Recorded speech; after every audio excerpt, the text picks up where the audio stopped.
particularly friendly, but we'll see how it goes. Anyway, but yeah, I was just kind of like covering what that was about. And I mean, the comic strip is still a thing distantly in the past, and someday I will actually go and, publish a book of it or something. But I've been thinking a lot more about like the whole Disney kind of nailed this down at one point where he said like, the way that you gather people's attention is by utilizing the newest technology, but using your IPs or whatever to to attract people to it. And I've been thinking, comic strips were great back in the early 2000s and the late 1990s when everybody had modem bandwidth, but really honestly the only people that really read comic strips now online kind of do so because they're sort of like at work and quickly entertaining themselves or just need a quick dose of something. But very few people seem to be doing that. And I noticed the sort of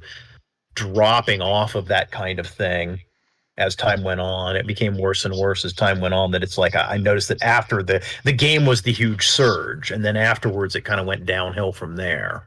Mm-hmm. So I'm curious about this show. It seems like you're talking about fursuiting in this show.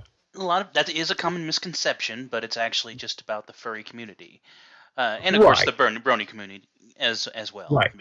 Brony and furry are pretty much the same thing, but we separate it because there are people in the fandoms that only follow the furry side, and there's people that only follow the brony side. So I just tend to keep those terms separate at the same time together. I mean, the only real connection in this case is just the whole alligator character fascination that sometimes crosses over from bronies due to the little alligator character that's Gummy. Yeah, Gummy, and because he's basically a completely regular, ordinary alligator with no teeth. Kind of one episode where we get in his mind. He says something very inspirational, deep, and it's like, what? Yeah, I remember that. When it was like all of a sudden. Episode 100. That's what it was. Yeah. Like inside Gummy's head, they're actually like an incredibly wise being, like a godlike wisdom to the little alligator character. Yeah, intricacy to something that has no teeth and no real purpose as being an alligator except as a pet. It's like, what? But anyway, so God.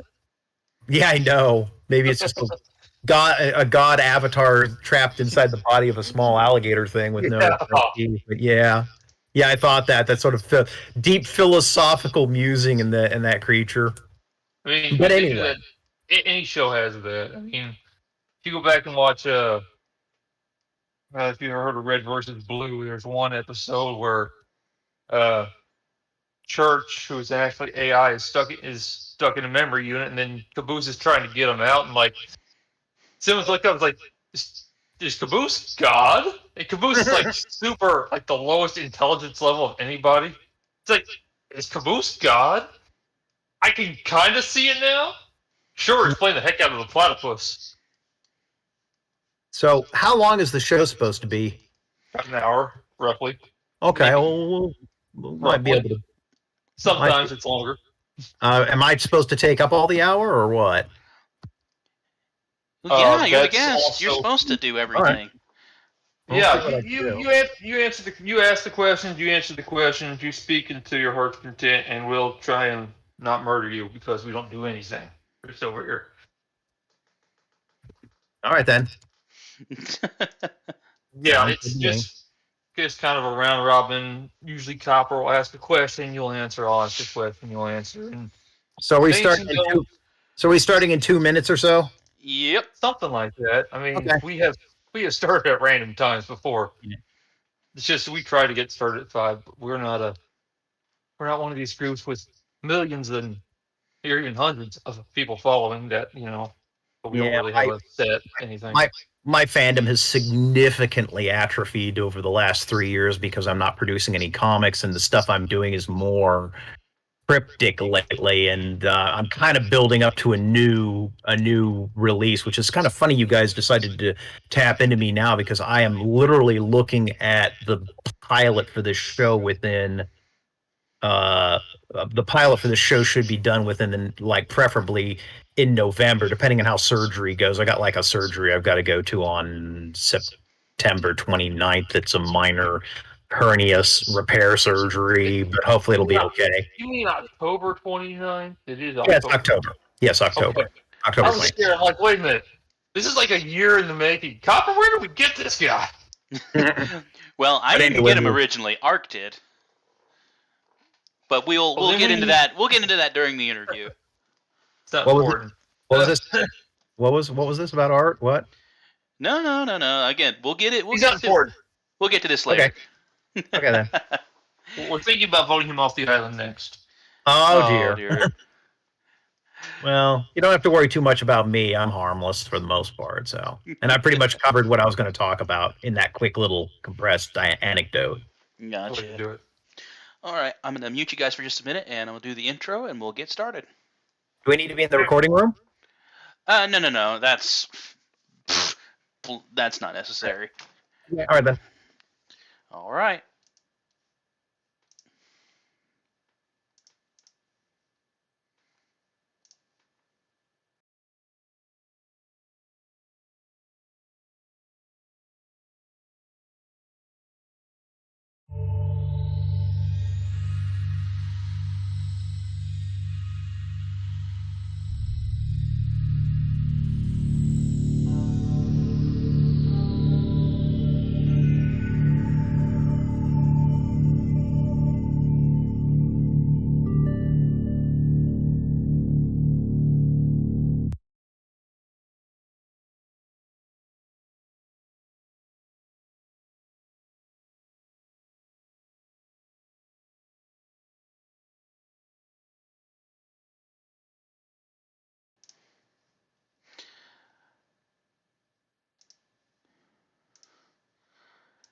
Hello and welcome to the Mega Republic, a radio podcast program for the furry and brony community. I am your host, Coppercap. Joining me today as co-host is my friend, Cosmic Prose.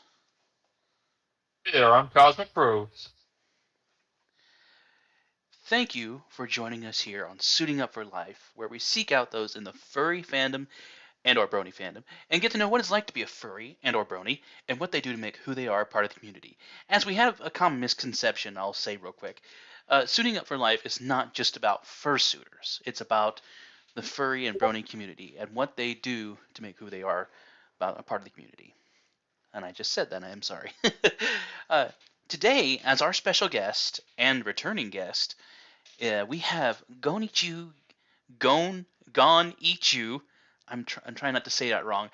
Gator, our friend who has joined us years ago, but once again joining us. Say hello, GoneChoo.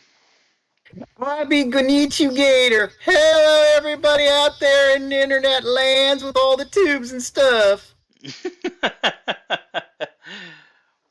Oh my! I'm down. I'm glad to have you here. Well, thank you. Thank you very much. Obviously, I won't be doing the silly voice the entire time. I mean, you're welcome to do it, but I mean, that might be a bit of a strain on your voice. Well, no one would understand me for most cases, but yes. All right. Well, let's get right into it, shall we? Let's just start off with something pretty basic and simple. How long have you been part or interacted with the fandom, and what brought you to where you are today? Well, let's see. Technically, I would say the first real contact with the fandom was back in 1992, which was when Furry Muck was up and about. I stumbled onto the legend of Furry Muck when I was browsing the UT library computer about mucking and muds and mucks like that. And I mean, they mushes, things like that. And just there were some references to this obscure, distant community. And I'd always had an interest in sort of science fiction and aliens and anthropomorphic animals, though mostly most of my stuff tended to lean towards the sort of the reptile type or weirder things. I really wasn't much into the sort of the mammalian variety, but I thought it was really fascinating But there was this place out there that dealt with, like the whole variety of anthropomorphic animals. Even back then, it kind of had its, somewhat legendary status for, open and free spirited exchange between, shall we say, horny comp sci majors. Oh So dear. that's what you had. You about like had 200 of these people out there that were basically bored and hanging out on this thing that they liked, the furry animal character, the anthropomorphic animal characters. But yeah, but they were all kind of classifiable as that. I mean, that wasn't the only thing they were interested in, but that was kind of their reputation. But I'll be honest with you, it was a very thriving and interesting community back then. And strangely enough, not necessarily just about the open-minded exploration of those particular topics. It was actually full of interesting people who were trying for, moving into the computer science field and had a lot of interesting things to say about that. So, but that was pretty much the experience that I had when I found these people. So, I had never really heard about an anthropomorphic animal fandom kind of previous to that, other than just simply in a very generic sort of the funny animals kind of thing. I mean, I kind of knew about, the peripheries and edges, but at that time, furry was just really starting to be a thing that had that particular name to it.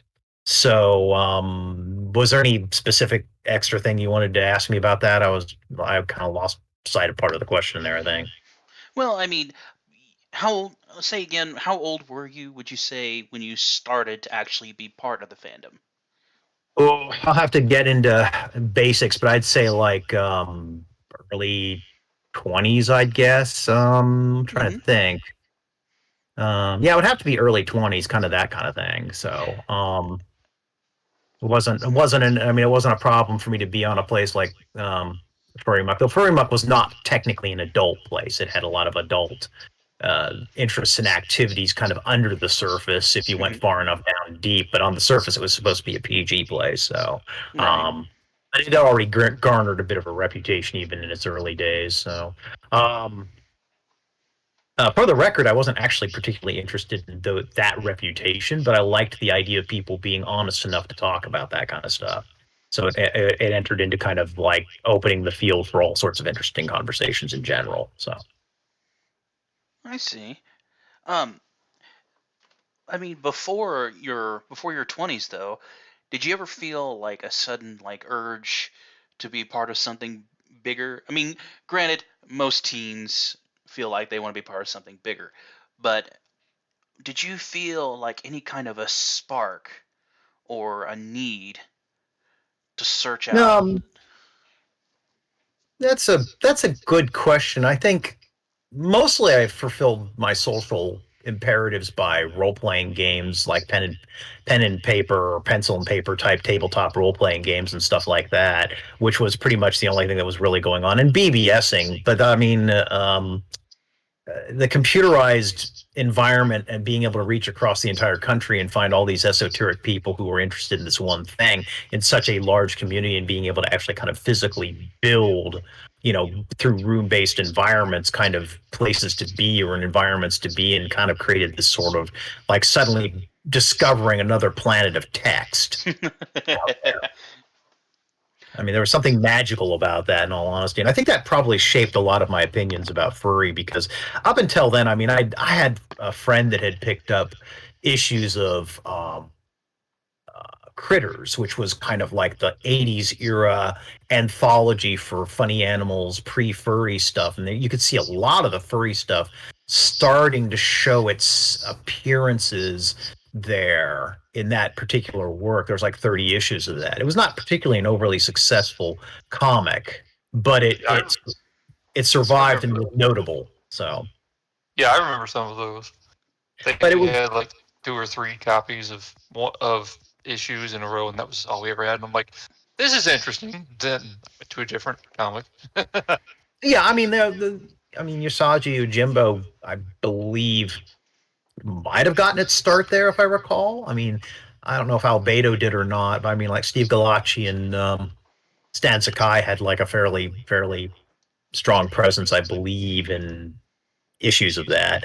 But Yeah, I mean, it was, a cornerstone of the anthropomorphic animal fandom at the time. But I mean, I was aware of it, but I never really thought about it. It wasn't until basically the combination of this iconography and the social network aspect of like, having 200 people possibly online at the same time talking to each other was very, very magical. It was just like a breathtaking experience, to be quite frank, just seeing so many people under this one particular interest in one place, like a basically what would amount to sort of a virtual con before I think furry cons even existed. I don't know when the first furry con was. I believe it was like conference one, and it was like, that was over in California, but I don't remember the actual date of that, but it was like probably soon after. So, if not before, I don't remember exactly when. Right. I didn't actually go to many cons. I still kind of am not really an externally. I don't really hang out with many furries in real life. I have like one that's local, and I've had people ask me like, it'd be nice to hang out, and I've maybe bumped into one or two of them throughout the years, but for the most part, I kind of keep to myself because I guess it's just that most of what I think of I find attractive in the furry fandom is more or less more of an intellectual exercise than one that's actually like a direct contact social one. And quite frankly, right now in this day and age, it's probably just for the best that I kind of feel that way, considering that we're still kind of trying to figure out what the heck's going on with the current pandemic. So, well, that's the one thing about the pandemic is that introverts now rule the world.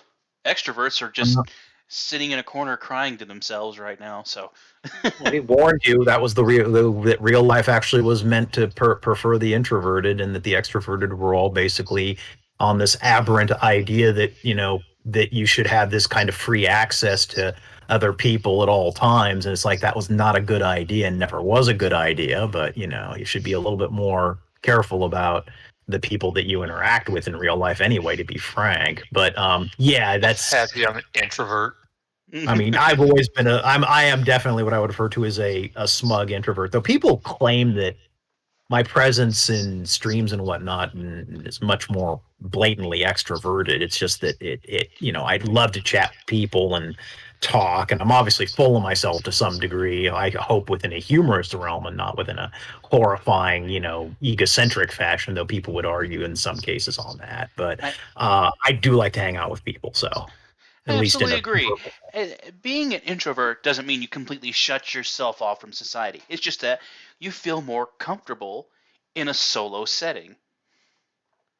Yeah. I mean, once you get about like 4 or 5 people in a chat with me, I will shut up and just kind of listen to people at that point. I mean, when it's 2, 3, where it's very obvious that the center of attention is intended to be me, it's fine. But once I get past a certain threshold, then yeah, I'll just kind of roll out and just kind of watch from the corner from there on in. So it's like it's obvious that my extroversion disappears at about 4 or 5 people. It tends to vanish once I'm actually in a room with enough talking people. I tend to disappear. So Yeah, and that's perfectly fine. To each his own, and we shouldn't force anybody to, go out and it's don't be a hermit, but don't be how don't be the speaker's speaker. Going outside is overrated. I mean, it's a lot safer than being in the fantasy land. There's less wizards outside in the real world, but I mean, going outside is overrated. Just stay in the little niche in between real outdoor life with people that are sadly dwindling into their non-existence, and inside the place where wizards can't attack you. Stay in that threshold, because then you're usually safe. Because then you can battle wizards with the barrier, reflect, or whatever the Pokemon uses that directs the energy back at the other Pokemon to knock it out. And you don't have to deal with stupid people that are outside. Because the stupid people outside are probably scarier than the wizards. So, but either way, just stay in the. I like just stay in the threshold between the two. Then you will be safe, and yeah, you'll never have to worry about I anything. know. Somebody shoots somebody outside, you're inside. You didn't hear anything. It's not worth going outside and talking to the police for a half hour. The phrase "friendship is magic" is true, but the problem is friendship is also a lot of hard work, and it is good to actually kind of make judgments on like exactly how much time you have to actually properly maintain a friendship. So it's kind of like, and there is a certain limit to that. I mean, Well, I'm actually happy that in one of the Friendship of Magic episodes, they did hit that and said sometimes it's okay to say no to your friends. I'm like, that's a really big deal. You should say no to your friends a lot more than you think. yeah, yeah. You need to make sure that the time you spend with your friends is quality time and not just inauthentic hand waving or whatever. I mean, there is a certain amount of that that's acceptable, but at a certain point, you actually have to put out for a good friendship. Better go online and blow the crap out of waves and waves of coming to aliens and not even talk half the time. You're just blowing them apart, and then when you see your friends in real life, it's just like, hey, how's it going? Cool. Cosmic. Bye. What? That's what we do. Why are we talking about Halo? Because it was a what's the word? Not relevant. Thank you. No, it's not that it wasn't relevant. It was a example. That's the word I was looking for. I had the EX, but I couldn't get the rest of it out. It was an example of what I was talking about, how you're in the middle and you get, really into it, and you're all about it when you're not even near each other, and you're more or less through a computer or mic set like we're doing right now, to where you actually are in real life interaction. That's what I was trying to explain the example of. Anyway. So I guess we're ready for the next question, I suppose. Or is there any other things you want me to elucidate on? I think we've covered everything we need to cover on that. Cosmic, All right. Hey, you've got the floor. All right. So, what do you do towards contributing to the furry fandom through movies, art, music, charity, etc.? And what style, if you do more than one style, which style do you prefer? Oh, yeah, that.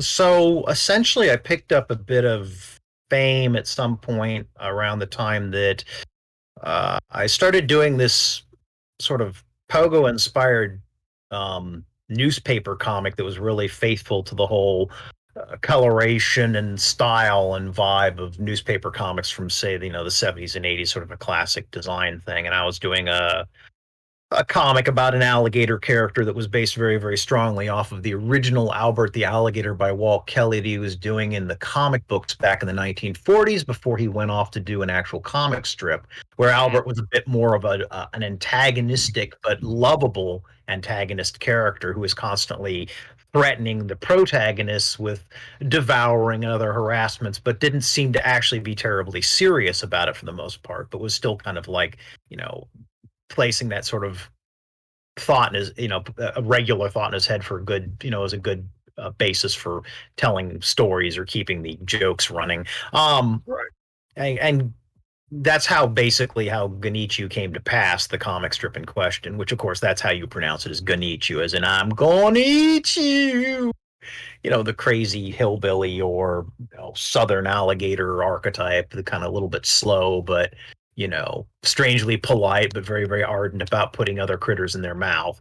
But, that thing's been there for ages. I mean, there's been archetypes of that since the 40s, and I basically thought it would be kind of cool to take this very common 40s archetype and actually create like a deeper, more thoughtful character around that. Not the character himself being thoughtful or herself, but the fact that the character was just this, like focus of an interesting storyline about where did this thing come from, what's it doing here, that kind of thing. And then of course I paired up the character with an otter character. There was originally going to be a fox, but I decided there was too many foxes and that the otter made more sense, and also kind of had a very, very similar body style and environment that the alligator would have. They're kind of, you look at them and they're very, very similar except for their head shape. That's pretty much the only real difference, size and head shape.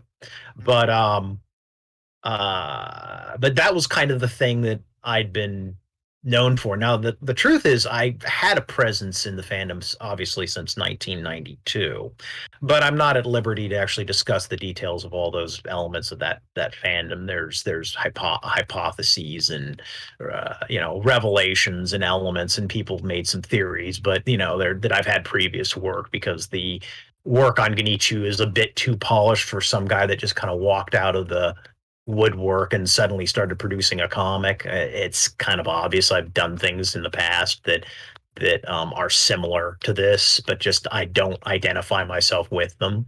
For the record, none of them are of erotic content or anything like that. It's just that I worked with teams in most cases, not as a solo, and this was my first actual solo project, so that was the first time that I actually sort of said, this is my thing. So, but yeah, it was about the first year or two, I had a lot of people that were kind of excited by it because it was very old school. And we were kind of in that era where everything was kind of like we'd been like 12 years into Flash animation and Cal Art styles and whatnot. Well, actually, Cal Art style isn't the way I usually refer to that stuff. I kind of refer to it as bean mouth, which is like that sort of, bean shaped mouth smile that all those characters tend to have of that particular style, that very similar design.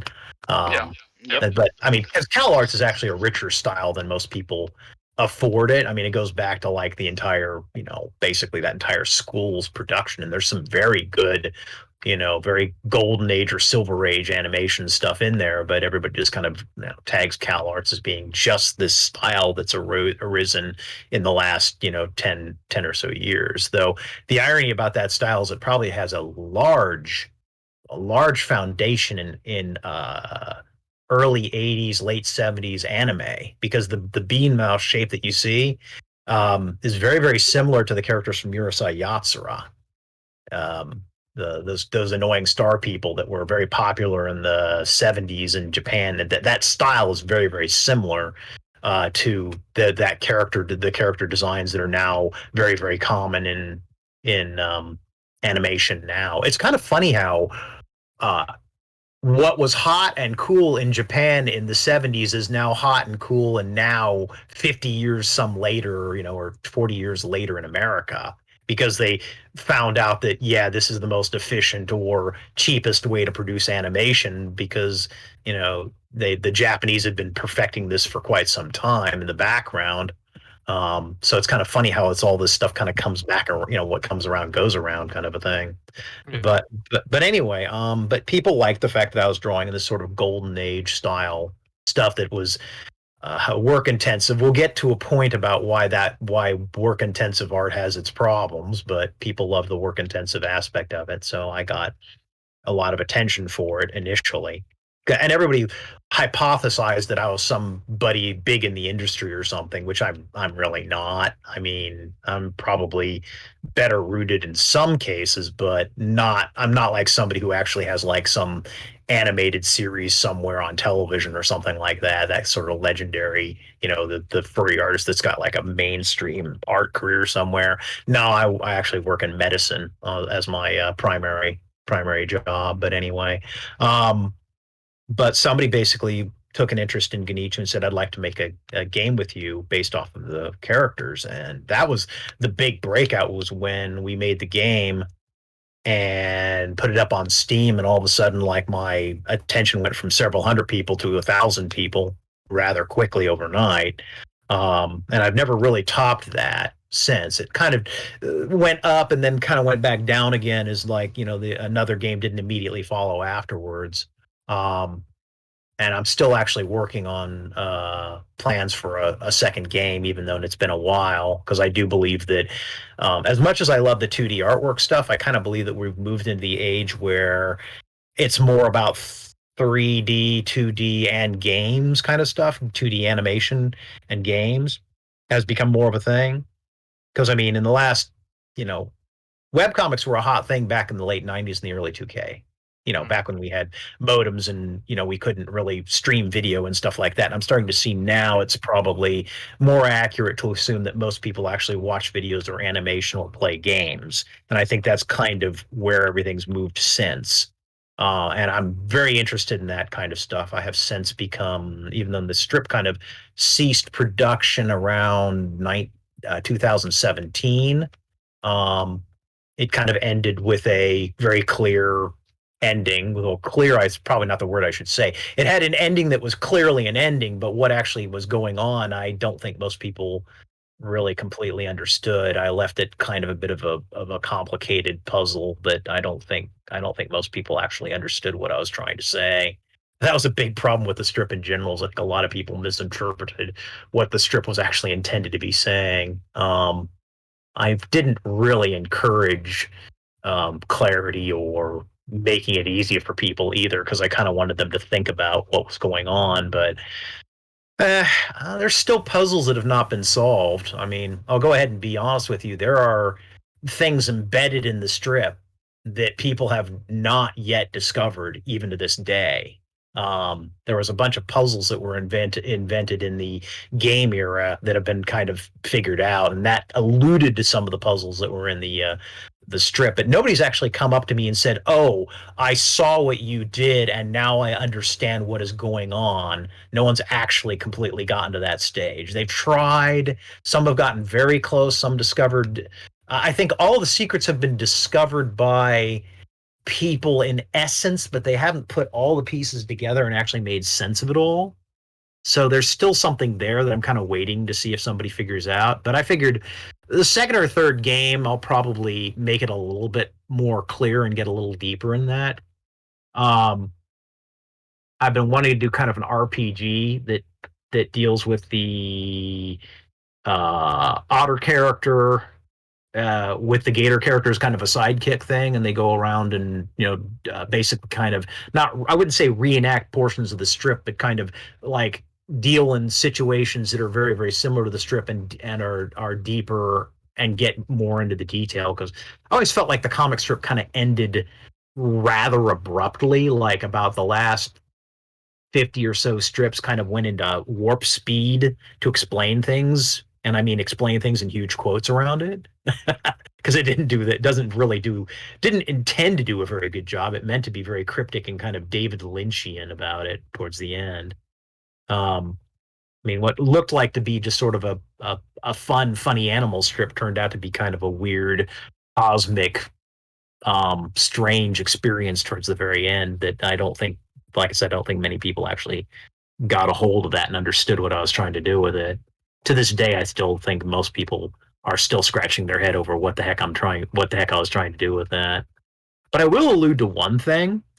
I always kind of felt that Gator was intended to be a little bit of a parody of the fandom of furry fandom that we're kind of still missing, like our Hemingways or our Shakespeare's in our fandom. We don't really seem to have a lot of very we certainly don't give a lot of credit to people for deeper writing in the fandom. It's kind of more about the pretty, I mean, the furry fandom specifically, it's pretty much about the pretty pinups and whatnot. And it's still been that way ever since, its inception. Yeah. And that's kind of the biggest problem with it, is that, there's, the Ursa Major awards and whatnot. But I mean, when you really look at that, it's basically just most of those are just an attempt to kind of like claim some external thing as being a part of the furry fandom that's already popular, as opposed to actually like looking for the quality, deeper content in the fandom and saying, well, this stuff needs to be given more attention. That's probably the biggest fault within the fandom, in my opinion, is that it doesn't really reward the deeper thinking aspects. It just kind of says, yeah, that's nice if that's your interest. There's no concentrated effort to try to you know, and I mean, arguably, it might not even be really the responsibility of quote unquote the fandom to do that, because really you're just talking about like a genre header on it. I mean, but there are, I mean, you look at sci-fi and they have rewards, and fantasy, and they have awards, and they actually do try to like say these are exceptional things. But in the furry fandom, that just doesn't seem to really happen. Certainly not in any way that gives it, a sense of legitimacy. It mostly just seems to be Right. Small clusters of people trying to either forward their own content or to basically capture stuff that's external to the fandom and try to build the fandom up as being somehow inventing these things when really it was purely, outside and just sort of collected as sort of like a boost to the fandom's reputation when it had nothing to do with it, kind of a thing. Um, but I think I might have gotten a little off track on the question again. All right, we're just, however far it goes is how far we go. We listen. Everybody's interested in different facets, as it were. Let's we got a few things going on in the chat right now. Cowcat says I'll really need to play it properly someday, and they also say I'm trying deeper writing, but yeah, most players only cater to the visuals. Yeah, the visuals are really, I mean, in the fandom, the hardest thing in the world to be is anything that is not a visual artist. You want to talk about a fandom that kind of leaves you in the, like face down in the dirt. Try to be a musician in this fandom. Try to be a writer in this fandom.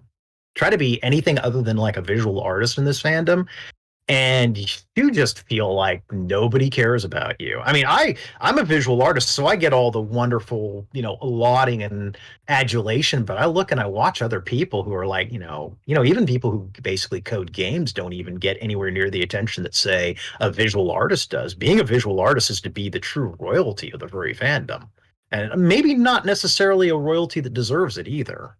I mean, that's kind of the argument I'm making about how the fandom is kind of lacks depth and substance because it doesn't really reward deeper art substance in the work. I mean, Gator. The whole point of what I was saying about Gator is Gator has one thing that they're focused on. They're not bad people. They're not evil or terrible. It's just that they have this one thing that they really, really want to do. They want to eat that otter. And Otter's not really interested in being eaten, but they keep asking and they keep poking and they're polite about it. But it's that one thing. And Otter's constantly saying to Gator, well, let's try this or let's do that. Or, have you ever thought about this? And then Gator like stares at them for a moment and nods and says, can I eat you? And that's, to me, it's kind of like that's essentially what it's like to deal with the furry fandom. That's essentially what the furry fandom feels like to me a lot of the time. Is it's this well-natured, nice people that just have this one thing they're really intensely focused on that they want, but nothing else really interests them on a deeper level. And that's kind of the big, that's kind of the sort of the satire involved in GoneChoo is the gator is basically like the, a large number of percentage of people in the furry fandom, in my opinion, that kind of, has that one singular need they're trying to milk out of the fandom that they want so badly, whatever it is. It may not be even that scandalously erotic kind of one. It's usually something even more simple than that. It may just be, like that, just that desire to feel good about something. I don't know. But that was kind of what was sort of the irony of GoneChoo, is it was a strip basically kind of criticizing one of the main characters for being so, well, basically shallow, essentially, being very singular in their desires or needs. And that this is never really addressed or, and I don't imagine will ever really be fixed in this particular fandom. It seems like that's just kind of built into it. But that was kind of the sort of the subtext of a lot of the interactions between Otter and Gator, is just watching Gator roll off these imagined fantasies in their head and then have this relationship with this other character that's incomplete. That this character needs things, they both need things, but they can't really seem to meet in the middle to ever truly address it. They're good friends, I guess, but they're kind of trapped forever in this sort of holding pattern, this eternal holding pattern of a relationship that never develops. And that's kind of what the whole thing is about. There's more to it than that in the sense of the story, but I mean, it's like that was kind of what I was trying to focus on when I was developing this, was to try to like address my own observations of how I see, things in real life and even and within the microcosm of a fandom like the furry fandom. But anyway, but since that time, since doing the comic strip, and the attention has of course gone down significantly since 2017 when I kind of closed up shop. But around the end of the comic strip, I started finding that I was actually wanting to do more in the sort of 3D or 2D gaming or other stuff. So I've been focusing my energy there. Um, And it's funny that you decided to come and drag me into a podcast right now, because I'm literally about a week away from a fairly major outing that I'm going to try. I'm trying to produce some material and pilots for it, but I've got a VTuber style thing going on intended to use. If you recall the otter character from GoneChoo, there's a model that has been made and is rigged and all ready to go, and it's a VTuber style model. That's supposed to be run on VR chat to interact, and the Otter character will stream and play old C64 games or Amiga games that I played when I was a kid, and comment upon them. This in relation to the time that I lived in. One of the things that a lot of gamers do is they might play retro games, but they're not actually from the era the game came out in, so they don't really have a point of reference to a lot of things. And it's kind of interesting seeing things like, remembering like early MTV with the Atari 2600 ads on it, and then realizing the 2600 had been alive for well over 6 years before most of those ads ran. It was a long running system, so it was like vastly outdated, but yet it was like still producing commercials on MTV. I mean, to think of a game system that's lasted like 6 years that they're still producing commercials on, after its inception 6 years earlier. I mean, that's kind of rare. You don't see that kind of stuff anymore, but it's weird that, gaming now lasts maybe 3 years and it's dead. Any system, 3 years dead. Yeah. I mean, you don't see that kind of lifespan on a game system like 6 years anymore. It's 3 years tops in most cases. But I thought that would be kind of neat to have the Otter character, who was pretty much a sort of computer gamer, computer kid anyway, and at the time, and kind of maybe build up sort of an extended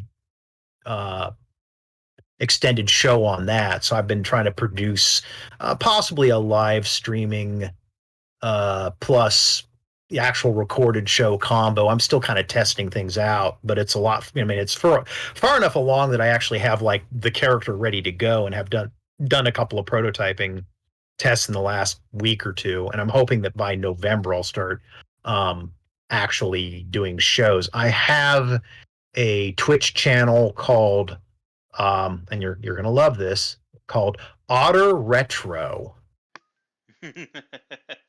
It's Otter Retro, just the two words together, mashed together. And it's kind of funny when you look at Otter Retro, it's almost a palindrome. There's a couple of letters that are out of place and different, but it's almost a palindrome. It's kind of spooky. But the idea is that this is it's like a play on the phrase utter retro. In fact, the name of the actual show is supposed to be Otter Retro, and it's like utter retro. The actual character is just Otter, basically. Though I have finally admitted that it's the name of the Otter character, which people have been asking this for a long time. And I'm going to go ahead and make it official and say that, yes, the name of the Otter is Savvy. Savvy, Savvy Otter. That is the official name of the Otter. If you played enough GoneChoo or dug enough into the comic strip, you would actually know the name of the gator. So I'm not going to tell you the name of the gator. I mean, the name of the gator is not GoneChoo Gator. That's just the gator's fantasy concept of itself, but it's not the actual thing. But Savvy Otter is the name of the otter. So I'll go ahead and break down and admit it. Yes, now that's the name that Otter's been secretly referred to in the background of a lot of things and never actually given a name. But I mean, in the strip, the Otter never gets a name anyway. But in my opinion, that's pretty much Otter's name is Savvy Otter. So you heard it here first. I mean, other than small groups of people and sometimes like me streaming and commenting on things, this is the first time that I've actually officially said, yeah, that's the name of the Otter character. So congratulations. You heard it here first.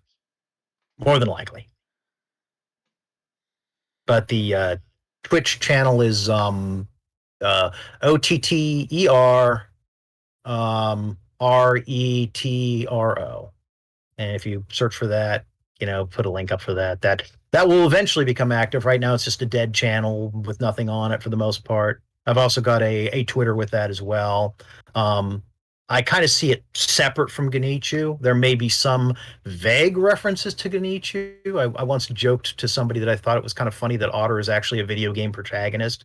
which a lot of VTubers can't lay a claim to that kind of status. That's like, wow, that's kind of that's kind of a big boast when you think about it. I mean, not without getting into a copyright violation. Oh, sure, there's people that stream as Star Fox, but they don't own Star Fox. So I can actually stream as Otter and say Otter is a video game protagonist. So that's kind of cool when you think about it. So I'm gonna go down that road. Okay. Agreed. Sounds awesome. I'm probably gonna have to get into the game myself. But at some point in time, I do want to actually, get a second GoneChoo game rolling. Actually, I'm planning two more. There was a sort of an action-based game I've been thinking of, but the third one I want to do kind of using the same engine, but doing an RPG that actually gets into a deeper storyline. The first one would be almost more like just a simplified, all these 3D models that have been produced. I want to actually kind of put them into a game and, get the interactions and the settings figured out. But then the third game would be utilizing the same assets and settings, but it would actually be a deeper RPG that actually finally gets into the rest of the story, the deeper elements of the story, and allows somebody to sort of interact with it, as opposed to in the comic how it was mostly just a mystery that people had to really, really dig for to figure out what was going on. So, I mean, if you wait long enough, then if I make it to the third game, then yeah, you'll probably have a much deeper understanding of what was going on in GoneChoo, the original strip. It'll be I'll make it a little easier if you're not going to be able to figure out all the complicated puzzle stuff that was going on in the strip. So that's, I figured that's fair enough. Great. Pretty good at puzzles. The next question, we'll go ahead and move forward, as we are, dang, we're going to run out of time. Do you have any interest in cosplays? Or are there any cosplays that stand out to you? I had a distant interest in cosplay way back in the day. Probably back in the early to mid 2000s. There's a friend who actually is a very well-known cosplay maker, and I actually was a fursuit model for a while, which is kind of hilarious when you think of it. It's like fursuit model. What a weird name to have for something. But that was kind of basically just to help the person in question. I enjoyed it. It was an interesting experience to be able to step into a different body and watch how people treated you significantly different. You were magical like a star when you did that with the right group of people, definitely.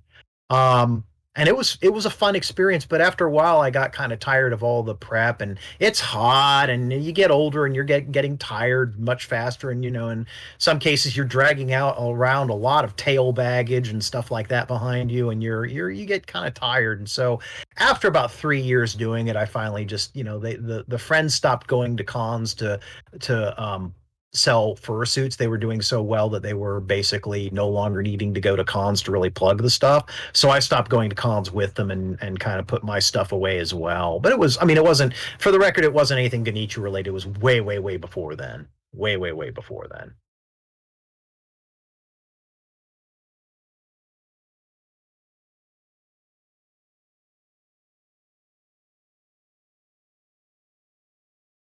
You were expecting that to go a lot longer, I think. Not sure what's happening. Copper seems to be silent. I guess we'll move on to the next question in the sequence here. But based on your choice of your Sona, the Gator, do you feel it represents your personality, or would you like it to represent you more, be more like emotionally, or is there, anything you feel like sharing from your real life that you incorporated into your Sona? Gator is definitely the most popular character of the two, and I do get associated with that one as my Sona, but the truth is Otter is actually more accurately me. Otter has a lot of the same. If you read GoneChoo, that is Otter's life is almost autobiographically accurate to my own life from being, during my teenage years and earlier. All that stuff that happened to Otter more or less happened to me as well. So a lot of that stuff is actually very personal. Gator is more like a spirit animal or like an imaginary guardian kind of a thing. I didn't really have like an imaginary friend as a kid. I was a little too clinical about stuff. That's why I moved into art anyways, because I couldn't actually, my imagination was not rich enough visually to actually imagine an imaginary friend. So I had to draw it. I had to actually draw all the imaginary experiences to get them to stick. Because if I tried to imagine them in my own imagination, my imagination was way too clinical and disjointed to actually enjoy it. I had to literally draw the stuff to really go back and review and enjoy it. That's actually true even to this day, that I look back at my strips and read them. And some of these strips, I swear, they're the first time I've ever seen them, that I drew them. And then like, late months, weeks, years later, I read them and I'm like, I don't remember drawing this, or I don't remember any of this bit or whatever. And I'm like reading it as if I'd never seen it before. And that's kind of because my imagination isn't really able to stream the experiences uh, that I draw until I actually sit down and read them after I put them down. So it's kind of like being an artist was kind of necessary for my um, like my fantasy life had to be actually drawn, because I can't just sit there and imagine it. It doesn't hold together strong enough. It's kind of weird, but it's true. Right. I understand that. I mean, I was in that same place where I didn't have enough imagination visually as a kid that I couldn't have had an imaginary friend personally myself. So I twisted to a different medium. I'm much better at writing up stuff to make that. I make that visual. Some people say, "Oh, I draw this and it's really good." Well, I do it with words. You do it with pictures and lines and colors and stuff. Mine's just, if you can read it, you can. If you can read it, hopefully you can visualize it. Yeah, I mean I honestly, I actually thought of myself at some points in my career as being more of a writer than an artist. I spent a lot of time doing writing in the '90s, and then at some point, I kind of realized that terrible thing I've mentioned before is that when you're in dealing with a fandom, if you're a writer, you mostly kind of get ignored. So I decided that I wanted to actually do both, write and draw, and thankfully, I had a reasonable enough artistic talent that I was able to kind of combine the two into a singular medium. Though I still kind of feel that a lot of the stuff that's dealing in comics is not as deep or as rich as, say, actually writing a full scale story with text and whatnot. A lot of that stuff kind of gets lost. That's kind of why I was thinking about like an RPG would be kind of cool, is then I could like implement larger amounts of textual content in there, or at least get it to be a little bit deeper than, as much as you could see in a comic strip was a little bit thinner and had to be conjectured upon. I think that's kind of why I like writing, because I'm like, okay, I've got this whole blank white space before me that I can fill with all sorts of junk that people are just going to have to read if they want to get the full picture. I'm like, the only time I'd say that would be bad is if I was writing a nonfiction book and it was actually had to deal with stuff, because I hate that genre of nonfiction. It's still fun. Can't make up stuff. Yeah, Because I mean, yeah, I grab a fiction book and a nonfiction book. Let's see, nonfiction book, are there cliff notes? Yep, I'm gonna read those, and then I'll read the fiction book from cover to cover. yeah, I That's Something. mean, that's when I hit the writing nonfiction. phase. I mean, it was nonfiction or fiction. I'm like, fiction's so much easier. I can write anything that you know defies logic and physics at the same time. Yeah, and you can set your own pace and focus on what you want to focus on, as opposed to, Absolutely. yeah, I mean, nonfiction has to be a certain amount of clinicalness to it, but yeah, Yeah, and you can't just keep rambling on with nonfiction. You need to first off keep it clear and concise, and also to get to the point. Otherwise, you're gonna lose the reader. yeah, You know how you was talking about how you couldn't remember like sometimes your drawings and your comic strips, and you'd go yeah, back and you'd realize you're actually looking at it for the first time. The one that kind of yeah, caught my eye was the one in particular. I'm not sure if you have a title for it exactly. One second, let me get it into frame here so the audience can see it. Um, what it is it shows a waterfall or the river breaking through the barriers of the comic strip and just pouring down a waterfall into the scene. It's pretty much destroying the landscape. and you can see portions of the corners, of the frames just being torn apart. Hold on one second. Let me post it in here so you can. Yes. I Uh, am familiar with that one. I do know which series. That is the end result of an entire week of a build up to that particular elaborate thing. Though I have to credit a particular inspiration in that one. There was trying to remember his name. There was an artist that was an artist in a fair amount of he was like in a fair amount of anthropomorphic stuff. I think he actually appeared in um I'm trying to remember his name. His name always eludes me whenever I try to think about it. It's terrible. I usually don't have it. But he had a character called Lackluster Lizard, and in one of the comics, the characters are all at the bottom of the comic in a pile, and it turns out that the comic was printed upside down and everything fell upwards to the bottom of the comic. And the lizard character, one of them says, this was a pretty funny comic, except for the printers printed it upside down and now it's ruined," kind of a thing. And I thought that was such a funny idea that the characters were actually like, the sort of meta aspect of a comic being, what if the characters are suddenly aware of themselves being in this format, sudden awareness of the true, the meta aspect of a comic. Some people misrepresent as the fourth wall. The fourth wall is when characters address the audience, but when a character messes with the actual mechanics of the environment they're in and are beyond the awareness of what they should be, that's called meta, meta awarenesses, or meta play, or whatever you want to call it in that sense. And that's what that was all about. But that was actually not just me making a joke. That was actually the point where I was trying to assert that if Gator wanted to and truly was aware of what they could do, they could literally like completely change the way the universe worked.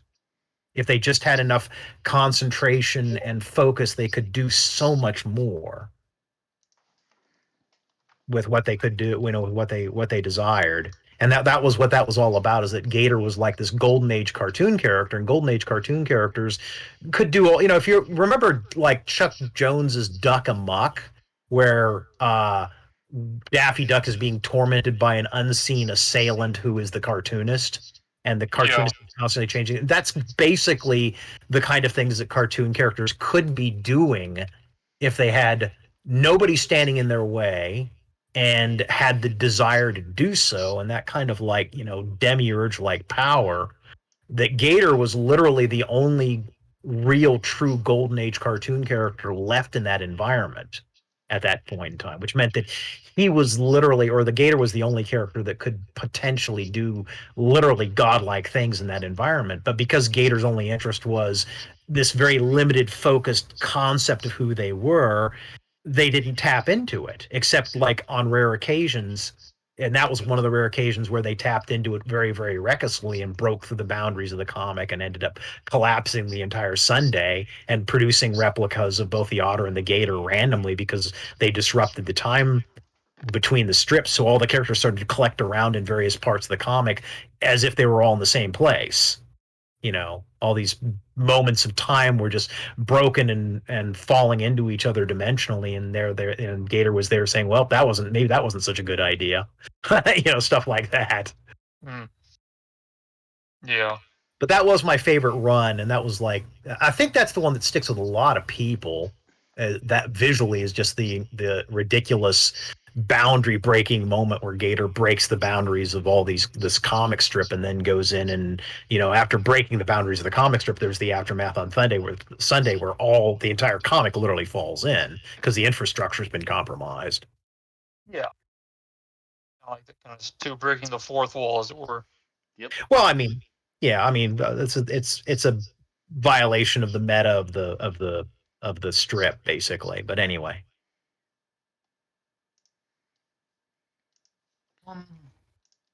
Okay, we're having a few stream issues right now.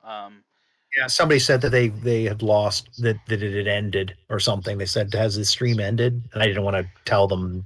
I didn't really know. So No, it's like I said, my internet is not that great, and every now and then it wants to be dumb. So if again, I've got it recording, so if we lose a connection at any time, I'll just post the whole video later. So that's fine. We'll just continue. I'm going to offer an apology to anyone who is currently with us, or who was currently with us. I apologize about the internet connection and the stream dropping out. I am trying to find something smoother that will work with my internet connection, but I am not sure exactly what I'm going to do just yet. So I do apologize. Sometimes my streams go perfectly without any hitch, and then there's times like this where they want to just drop out at their own free will. Yeah, I was about 51 minutes into the stream where it dropped, so it's been like the last 3 or so have been kind of spotty bits. But like you said, let's continue, and we'll just people can hunt for the last bit when they get to it. So Right. Okay. Let's see. Yes. yeah. Um, being involved in and around other furries or bronies in the fandom, has it affected your abilities to gain friendships? I have to admit that I'm a lot more picky about the people I really associate with. I kind of put the people in the fandom. They kind of there's a tendency that particular tag, as much as it's like I usually comment that it's sort of not a very deep tag. It's just like, oh well, somebody that likes funny animals. That actually is a little bit of a flag for certain kinds of psychological depth profiles, though it's not assured to be one, but it is like almost a prerequisite in some cases for friendships in my case. I mean, I get along fine with other people, but there isn't that sort of sense of, that there is a certain lack of brotherhood at a certain level if they don't get the sort of xenophilic charms of the whole anthropomorphic animal, funny animal thing, if that makes any sense. I mean, you wouldn't think it would be. You would think, oh well, this is just an aesthetic. Who cares? It doesn't really matter. But it's kind of like the first step of getting something much deeper is kind of needs to be, interested in something beyond just simply the limited, human perspective, humanocentric perspective on things. That's actually kind of a big deal. But yeah, it when I kind of I wouldn't say that I don't have any non-furry friends, but I would say that nearly all my best friends that I really, really liked or really considered to be almost like familially close usually are interested either in sci-fi, fantasy, anthropomorphic animal stuff, some level of depth of that there is some tendency for that to be a case. I mean, I like I said, I do have a couple of friends who are not into it, but it really is kind of weird that there is kind of like this is a totally separate kind of group of people kind of a thing. So yeah, it's really kind of, I mean, striking actually how much of like a significant difference it makes in, like how I feel about some people. It doesn't mean that every furry I run across or whatever is somebody I'm going to like. There's plenty of furries that I don't like, and there's plenty of furries who don't like me, vice versa, kind of stuff. They're out there, but you just kind of, that's just like the prerequisite, sort of the slimming. Population slimming parameter that makes it easier to find that next step afterwards. I think Brony community's probably got a better situation with it because it's a much more tightly defined group of people, because you actually have like a sort of moral imperative built in to the whole MLP stuff. I mean, the whole girl power thing and all the other little moral aspects of being a part of that fandom, I think play into it a little bit more strongly. Whereas furries are basically about, I like weird animal headed people kind of a thing. But it's like that first step of being, it's like that first step of sort of a xenophilic interest in something different than just what's out there in the main, the standard creation of things. It's something a little bit more interesting. So I kind of like how you put that in, that it's not as much mainstream, but it seems now with a lot of movies coming out nowadays that the anthropomorphic is getting more and more noticed. I mean, you think things like, Zootopia, the recent Sonic movie, they're coming out with I hear they're coming out with a second one of both. I don't know if the Zootopia thing's ever come through, but the Sonic 2 movie is looking more and more like a thing is going to happen. And I think it's interesting that we started with anthropomorphics at such a low standard of just being more or less cartoons only, and now they're big blockbuster hits and feature films everywhere instead of just these small communities here and there picked with theaters picked more or less kind of at random instead of being all over the country and then somewhere else too.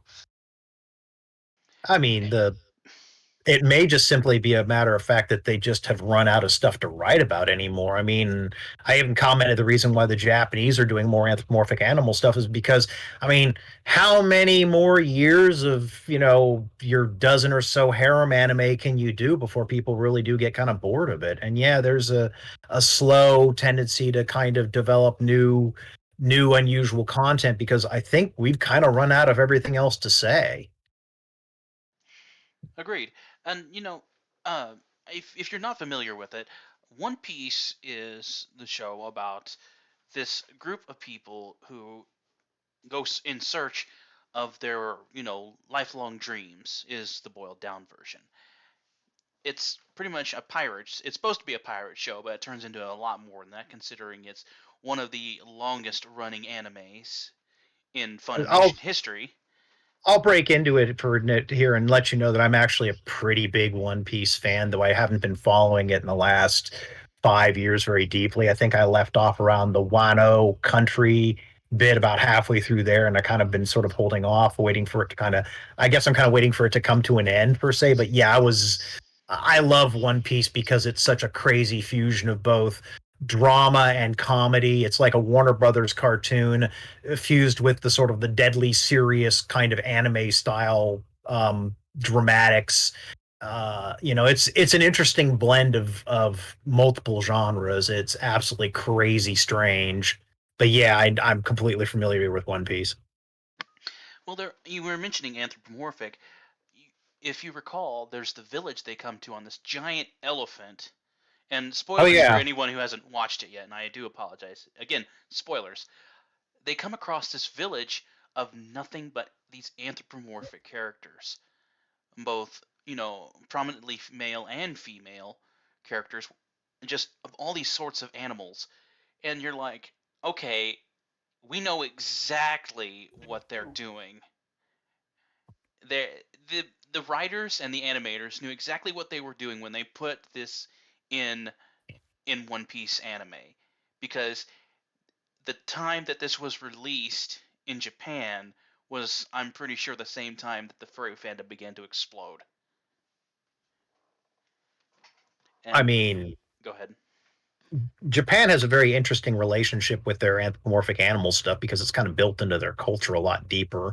Whereas I think America kind of developed it as kind of an offshoot of sort of the Uncle Remus tales in the 19th century more as the sort of the Americanized version of that. But Japan has always had this lasting myth around the idea that there are sort of animal spirit people kind of wandering around. In fact, even now to this day, there's still laws on the books for dealing with fox possession, like fox spirit possession in Japan. So their relationship with anthropomorphic animals is kind of a weird, prohibitive, and yet inclusive circumstance.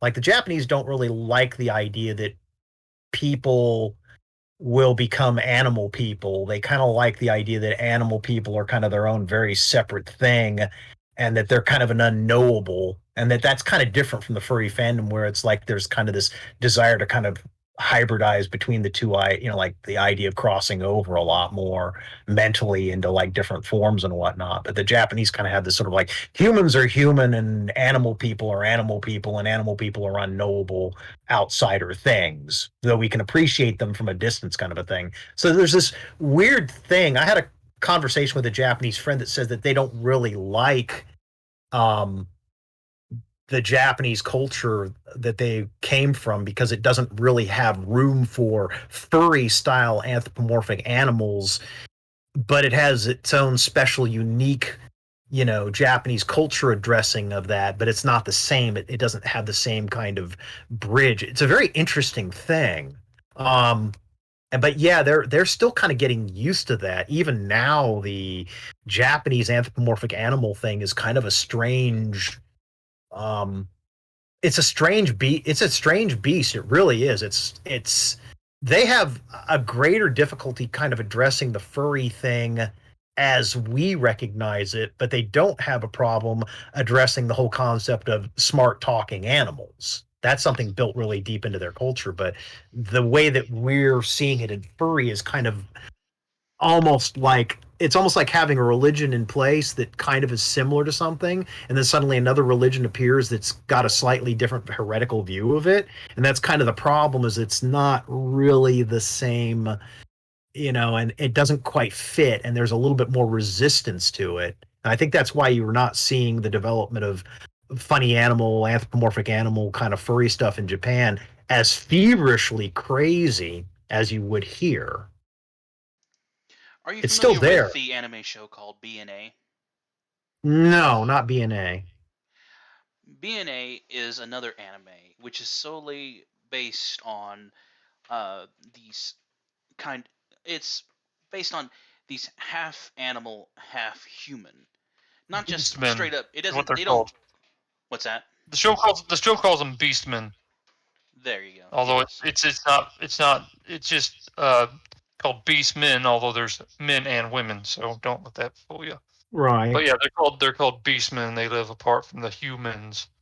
So Yeah. I mean, I'm not familiar with that one. I've been thinking about like ones that I've been seeing recently. Of course, I mean, Beastars is one everybody talks about, which is, kind of like a cross between New Pagadi and um elements of Zootopia, and kind of a feeling of like a lot of those, high school romance anime that you see, kind of a blend of all three of those, basically, is what Beastars is. I saw Definitely a with a more recent. an adult feel. Yeah, I mean, it's kind of, there's a lot of weird sexual tension in that one. The I saw recently a thing that I had not heard about that was called basically, in 100 days this alligator will die, was the name of it. And it's kind of as dire as it sounds, though. It's basically it was a 4 coma, a comic strip about an alligator character, and the alligator is basically living its life, and in 100 days, essentially, it meets with an accident and dies, and then the aftermath is the other characters coming to grips with the loss of their friend and whatnot. And it became a movie about a month or two ago, and it's called something very, very similar. You just have to look for, like, if you look for something in the title that says Wani 100, like the kanji, I mean the kana for Wani and 100 together will probably get you a link to it. Like I said, it was originally a comic strip, and then last year it became, like, at the end of its run, it became a manga for a short bit, or compiled into a manga, and then like within a year it became a movie. There's some argument about whether or not this was all basically contrived to produce the movie in the first place, because it seems kind of strange for an indie Twitter comic to suddenly be within a year a movie. But that's been kind of up in an argument recently, because it's really hard to be an indie developer. There's not a lot of people out there looking for you to, like, turn you into a superstar, despite whatever all the legends say. Most of the time, you got to be really suspicious of anybody that just has, like, is an indie developer, and then suddenly within a year they're a success. You're like, they either had to have some really good contacts somewhere, or it's one of those, like, unbelievable stories that somebody actually hunted down their work and made them into a superstar or something like that. It doesn't seem to happen that often. But it's kind of funny, we become so cynical that any indie developer that suddenly becomes famous within a year, it's like you get that story of, like, oh well, they probably were an inside job. Kind of Oh weird. my. We're so cynical that we don't even believe that indie developers could suddenly become, famous within a year with something. But There as was money under the table. There was. well, the argument is that there was a lot of marketing stuff that came out super fast and really, really polished about it, and it looked a little bit like it seemed like it was a little too refined or too quick. I mean, maybe it was just that good, or maybe it was they were just that savvy, but it kind of was a little bit alarming how they were all ready for the popularity and fame of this thing. So Mm-hmm. anyway, but that's we're in a cynical time where people are suspicious of that stuff. It's like who's really there? Well, I mean, I can be pretty sure to tell you that I definitely don't have any great, secret contacts, or haven't been contacted by anybody that's like said, "Oh, we want to publish your book," and it's we're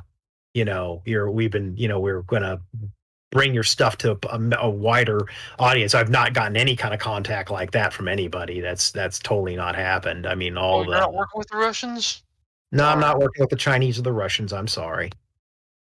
Not working with the Russians or the Chinese. Interestingly enough, though, most of my fans do tend to be more European than they are American. I have some American fans, but I guess maybe it's because a lot of my stuff I tended to work in streams that were a lot earlier in the morning. But I have like a fair number of UK and German fans, oddly enough. Not as many American fans though.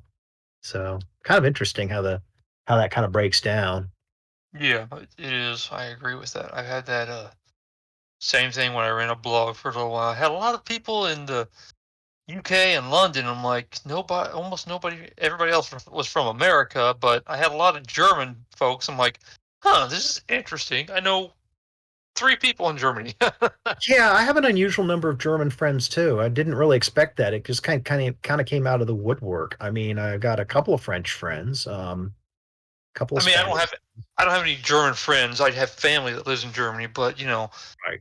there was like, it was like one of the big hits today was 27. It's like 24 of these people are from Germany and the other 3 are from America. What the heck is going on? It's like, because I know my family didn't know anything about the blog at that time. Like, okay, this is new. Yeah. But yeah, that was a long time ago. We're talking. I was dealing with a lot of crap at that point in my life. So yeah.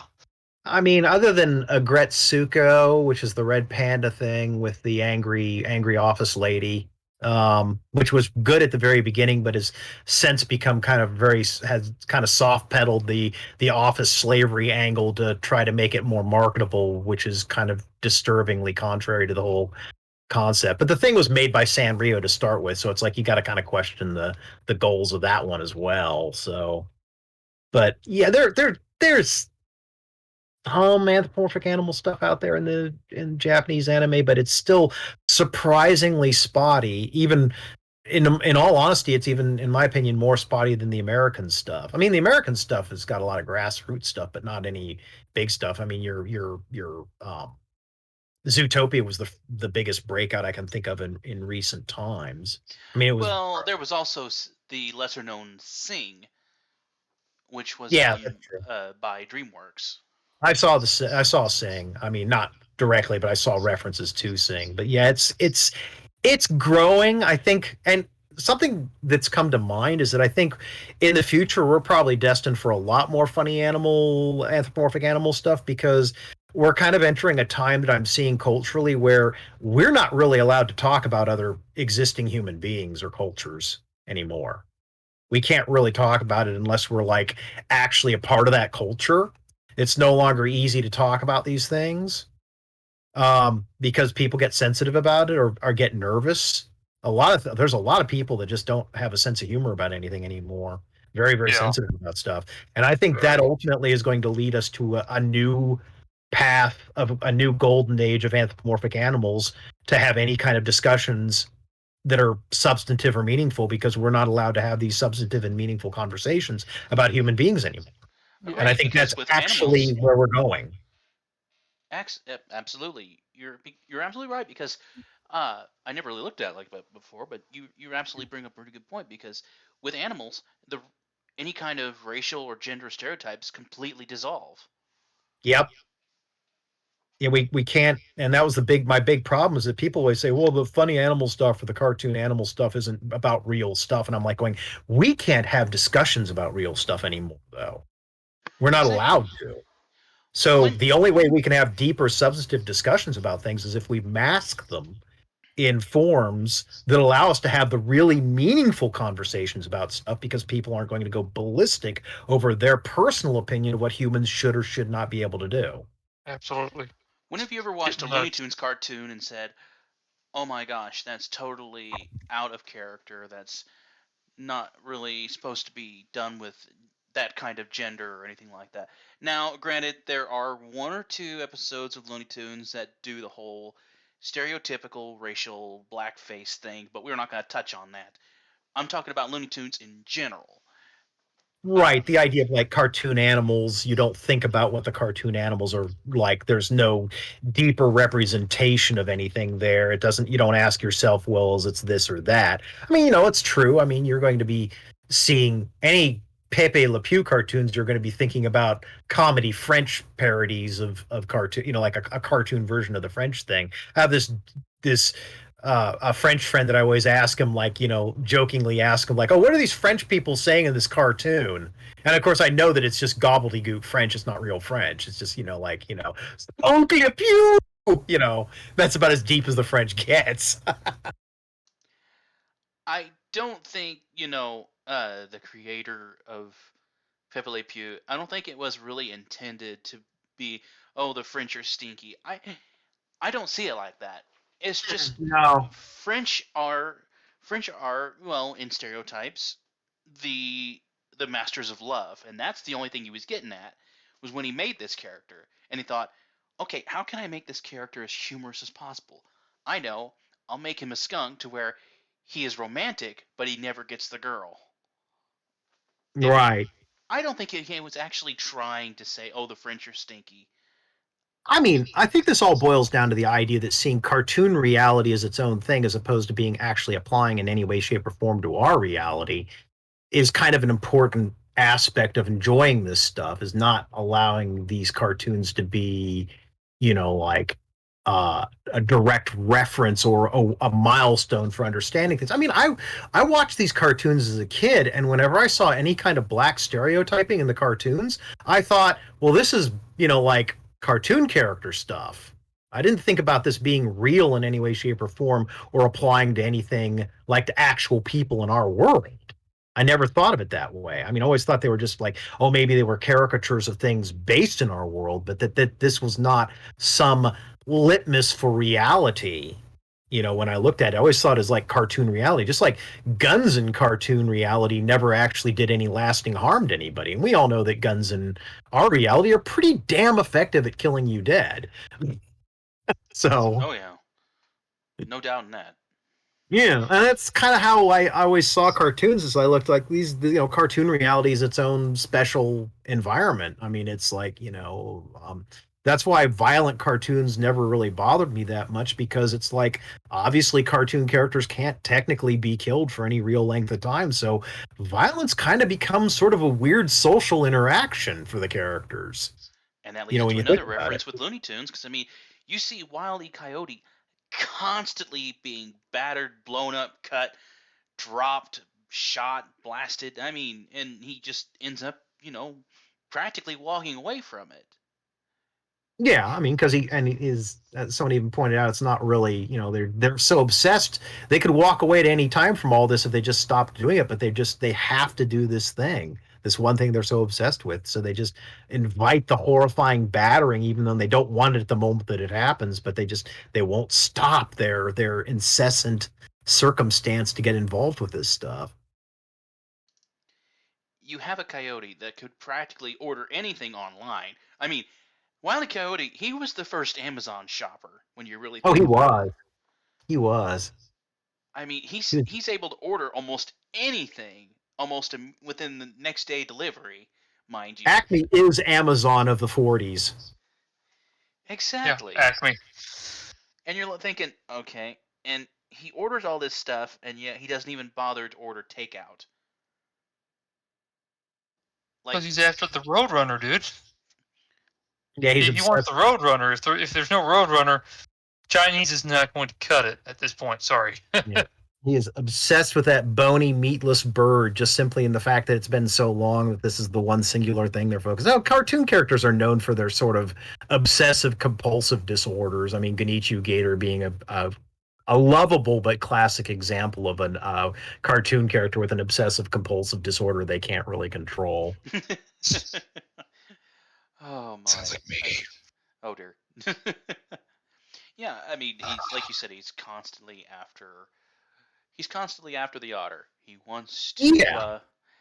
He wants to eat him, but is too polite to, and that's the kind of the twist on it, is that even though they have this singular desire, they won't actually.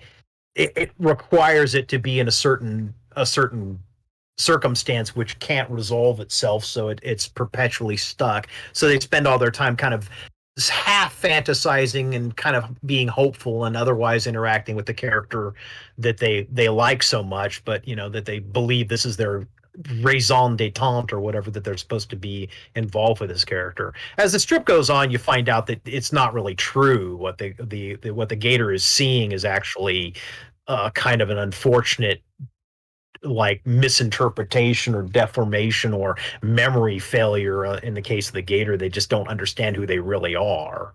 But all that stuff kind of is, all about the sad circumstances of cartoon characters and human beings and their inability to wrench themselves from their singular focus to find happiness. One thing I have been meaning to ask you, and it kind of touches up a little bit. Why not an alligator? I mean, why not an alligator? A crocodile? Why not because crocodiles. I meant to say why an alligator, not why. That slipped my mind. Why not a crocodile? Oh, well, that's easy, because crocodiles are horrible and terrible and sell drugs to children. Truth. I've been approached by so many crocodiles in the last couple of months. That's actually a reference to like an obscure thing about what's the difference between crocodiles and alligators. It was like a comedy site or something, and they had this ridiculous write-up about how alligators were, all the chicks dug alligators and crocodiles were horrible on so many levels and were like responsible for all these terrible crimes and whatnot. Just like this ridiculous one-sided view of things. But the truth of the matter is that I'll tell you why I chose an alligator over a crocodile. Because alligators have a goofy overbite. It makes them more hilarious. They got kind of more of a hillbilly look to them. They've got a rounded snout and they got an overbite where their teeth all stick out over their top lip, and it makes them look like goobers. They're goobers that can still tear your arm off, but they're still goobers. Oh yeah. I mean, technically speaking, I would much rather encounter an alligator than a crocodile, because a crocodile actually views a human being as a potential prey. Alligators see humans as threats and will generally try to get away from you if possible, unless you're like too close to one of their nests, and then they'll rip you apart. But crocodiles are meaner. To be quite frank, crocodiles are not the most sympathetic of the pairing. I mean, alligators are still dangerous. Don't mistaken it. But I mean, I lived in the South and actually lived like 3 blocks away from alligators. So I can kind of tell you that alligators mostly just kind of want to sit there on the shoreline of a river and sun. And if you come too close, they'll start making a move away from you. They'll quietly try to avoid you. They don't really want to be dealing with you. Yeah, I had the same thing. I used to live in the South for years when I was, born there and lived there for several years, and there were gators all over the place where I was at. And, it's just like, don't mess with the gator and he won't mess with you. That was, the general rule of thumb. If you don't mess with the gator, he won't mess with you, and everybody will live happily. And that's exactly what we did. Yep. We only messed with the gators from afar, because there was these, like, neighbors had this big lake, and we would drop things on the little baby gator that's like 300 feet away. So yeah. And we never got bothered by them. So, they just would come up at nighttime up to the shallow water to feed, and then in the daytime they'd be out somewhere on the little island in the middle of the lake just sunning and stuff. So don't mess with the gators, they won't mess with you, and we'll all live happily ever after. There is one other really simple reason why not crocodiles. Crocodiles actually are much more widely distributed as creatures. They're like in the Nile in Africa or whatever, in Australia. But alligators only exist in 2 places: the American South and in China. That's literally the only two places that alligators are. So in many ways, choosing alligator basically made it absolutely sure that it was going to be a story about the deep south versus, say, Australia or India or any other place, or the Nile, because crocodiles are much more widely distributed. Now Instead there are of having to, crocodiles in the same place as alligators in the south, except really it's just the tip of Florida. yeah, just the Key Westers and the Everglades there. Yeah, that's pretty much it. But I mean, yeah, would you ever feel like you would give GoneChoo a cousin that was an alligator? He'd call you on the phone. Howdy. Well, good day, GoneChoo mate. actually, yeah, that, like a crocodile friend or something. Um, a little bit of, I'll give you a little bit of a secret. GoneChoo is canonically one of three nephews or nieces. So Oh. GoneChoo actually has at least two other siblings. You never see them in the comic. The comic hints very, very strongly about it at one point where GoneChoo was adopted by Casey, who is a classic black ink spot alligator character. Um, I always found it kind of funny that alligators are green. In real life, alligators aren't green; they're black. Mhm. They might be kind of have a little bit of tan striping when they're younger, but yeah, they're black or a dark grayish brown. They're not green. The only time they're green is when they got duckweed all over them. But yeah, the character that adopted him is actually like a classic, jet black alligator character from like the ink spot era, but they're like one of three nephews or nieces that are associated with another alligator character whom you see them holding a cigar. You don't see their head, but you see their body, and they're holding a cigar. So they're the uncle of GoneChoo is a alligator who has been confirmed to have a affinity for cigars. Hmm. It would not take much effort for people, and this is not even a hard puzzle. It's literally, if you've read the comic strip and read the Sunday, if you see it, you may be able to make the connection if you know your comic alligator history.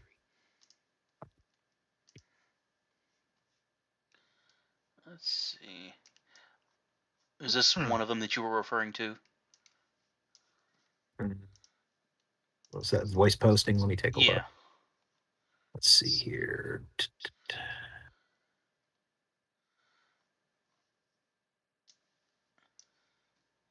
No, that one's after the adoption. That's like, you're probably looking a little earlier than that. That is Casey, who I actually did do. It's kind of not really a commonly known fact, but I did, like, a German friend of mine had a by the name of Kauru Greendrake, did a anthology magazine that was printed. It was a Piccolo format, which is kind of like a, nowadays around here we'd call them chick tracks, but this one is a bit of a longer format. It's like imagine if you had done it, instead of being on a 8.5 by 11 sheet of paper, cut in half lengthwise from top to bottom, it would be an 8.5 by 14 legal page, and then cut lengthwise from top to bottom, and then folded over. And so it gets you kind of a little bit of a panorama mini comic kind of thing, but that's how they were doing it. And I did like a series of 7 or 8 comics that are prequels to GoneChoo that are focused on Casey. It's like Casey's life as they become like a comic book, not a comic, they become a movie star, essentially. They try to become a movie star, or at least they have some success becoming a movie star, but it's not particularly satisfying, at least at the stage where the story's at. But that's that same character that shows up in the prequel. Um, but that was printed and doesn't exist online in a format that's readable. You'd have to go and buy the actual comics, which there's a Patreon for that. Like I said, if you look for Kauru Green Drake and look for Pico, you can probably track that stuff down. So But that was an earlier comic that did, I believe, involve the Green Train, but was like a couple of comics before that one, the one that you're showing me. So I gotcha. I gotcha. you have to go looking for that one. But it also involves the Foggy Fox character, which an interesting point. The gender ambiguity of my characters tends to be something I picked up from Crazy Cat, because I always liked the Harriman Crazy Cat's complete vagary over whether or not Crazy Cat is a girl or a guy. You know, and Harriman's response to that was Crazy Cat is a sprite that doesn't have like a gender. They're neither male nor female. They're just kind of an entity that is genderless. And I found that fascinating that early on, that this guy would come up with sort of an agendered, deliberately agendered character, or ambiguously gendered character. So I ended up I had a penchant for liking that in my own work. So both Gator and Otter Gator has a tendency to wildly experiment with their gender classification, like wearing dresses and stuff like that, or wedding dresses, or even trying to marry Otter. Whereas Otter seems to be possibly female, but has rejected it, or doesn't want to be involved with any kind of gender stereotyping like the other characters in his world or her world. So they've become this kind of like, I refuse to take a gender identity kind of a thing. And like literally just, very feisty about that. And then, but the comment I was going to make is that Casey, despite being literally one of these characters who could probably flip a car with their bare hands, technically is probably best classified as female, even though they could like literally punch through like a brick wall. They're like the most, like the most seriously tanking character out of all the characters in the comic, but they're actually probably best classified as female, and Foggy Fox is male. So they're like a standard, like technically heterosexual couple, even though you would look at them and go like, what the hell's going on here? You always Because it's just like, you leave the audience open to interpretation. I prefer to let them kind of interpret. I mean, I've had people like ask me up front, like, is Otter actually a guy or a girl? And I'm like, well, they're cartoon characters. That's kind of, they're from the American 20th century mold, which means that for all intents and purposes, they have no actual gender or sex. American cartoon characters from the 20th century are completely completely gender ambiguous. It seems like their gender is more or less a choice garnered by the character at some point in their life, where they decide to adhere to it or not. And I thought that was kind of fascinating, that literally by making like forcing asexuality on cartoon characters, it created this incredibly rich strangeness to the characters being literally a gender by choice as opposed to a gender by birth. I think Futurama put it the best way when they had season 6, when they had Yivo, when they explained Yivo has no gender, but prefers to be referred to as like Shklee or Shklur. If you're familiar with Futurama, that is. Yeah, I'm familiar with Futurama. I don't know if I saw that I don't think I've seen that for the stuff past like season 4 or 5. I really would like to catch up and watch all of it at some point in time, just for my own reference, because I kind of was a fan of it, but I kind of missed the later stuff. I gotcha. Backlogged on content for that. It's always fun to see shows like, say, gender, just completely throw gender out the window. Uh-huh. And just say, you know what? Don't worry about the gender. Just worry about the story. Worry about the interaction that these characters are having, rather than worry about, oh, are they going to do it? Are they not going to do it? Oh, is it going to be right? Is it not going to be right? Is it going to be gay? Is it going to be heterosexual? What is it going to be? Don't worry about that. The intense desire to ship characters and have a ship that makes sense to them, kind of a thing. Exactly. I mean, I'm not sure I really agree or disagree with that. I mean, some degree, all creations are meant to be somewhat up to the most popular creations are ones that people can allow a certain amount of wiggle room to their own interpretation. I find the worst thing in the world to do is to absolutely lock down everything in your world's creation and explain it, because then people they're bored with it and they walk off because there is no unanswered questions. You want as many unanswered questions as you can get in a world, because those are the places where people will fill in their own mythology and interest.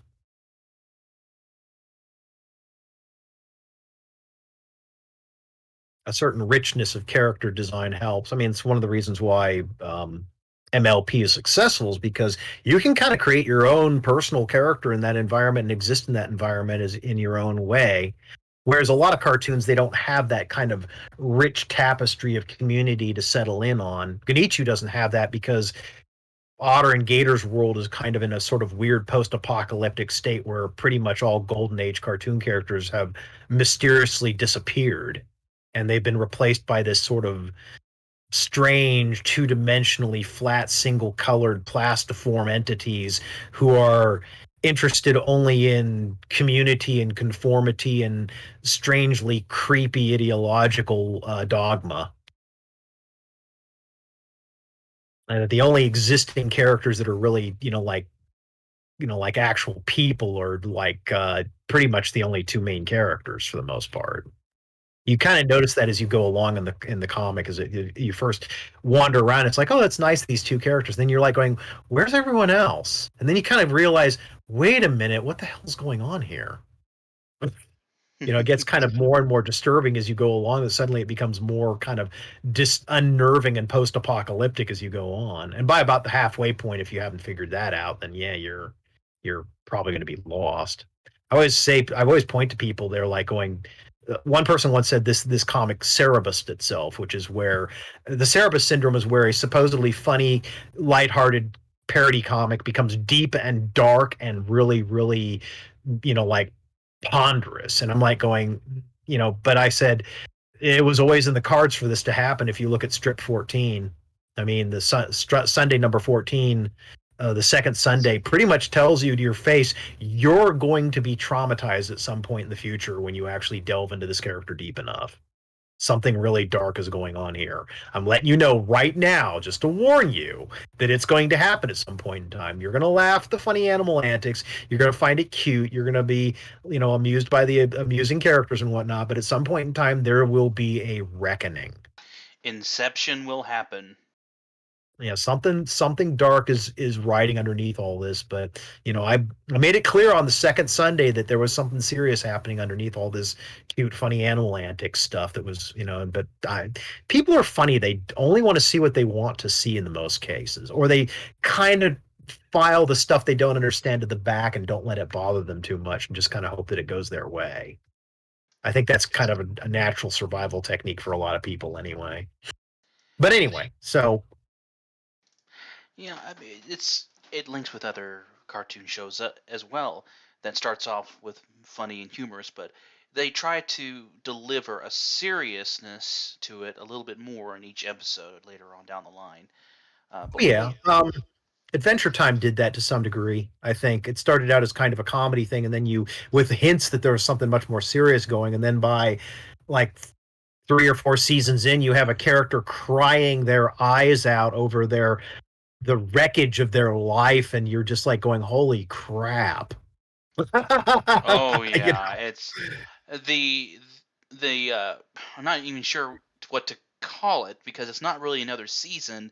It's more of like the reboot of it, of Adventure Time, the recent series that they just released of Adventure Time, kind of the closure of where the first thing that you see is Finn is old, he's just died, and then you have these images of showing, sorry, spoilers again, um, of where you see this kind of dreamlike state where it shows his best friend Jake crawling into a grave. I'm like, how did we go from the first episode of a Princess Bubblegum and developing a life potion and creating these zombies to oh my gosh, it just boggles the mind of how certain writers and animators will get to a person just to entertain them, but at the same time making sure that they're aware of the realities that surround them.